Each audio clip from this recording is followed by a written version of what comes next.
Okay, so I'm going to tell you a little personal story about the acknowledgement for this book, and it has to do with my mom, who's living down in Florida. And my mom was always a very strong, powerful woman. She was the epitome of women's lib before anyone ever heard that term. And she rose up pretty high in her corporation without even having a college education. So this book is dedicated to her, and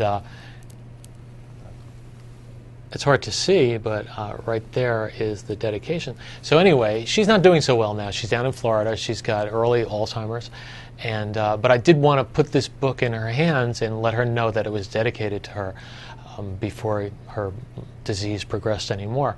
So I took a trip recently down to Florida, and I was sitting down there, and she's gotten to the point where she asks the same question a lot of times. And the question she happened to be asking that day was, how is Danielle, who is my oldest daughter? And so we sit down and we started talking, and she goes, so how's Danielle? And I tell her she's fine, she's doing great. And I go, but Mom, I really want to tell you about this book that I've written and just had published. And she's not quite getting it, you know? She sort of gets it, but not really. So I go, but you know, look at the book, and I want you to look at the dedication. So she gets out a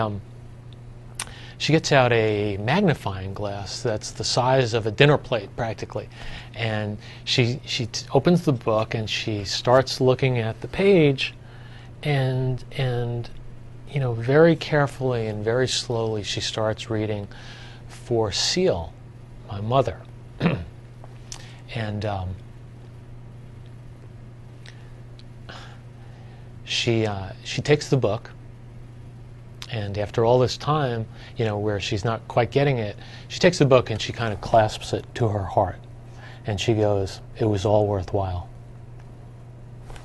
So for that moment, at least, we had a nice moment of clarity, and she understood, and it made the trip worthwhile and made me feel really good.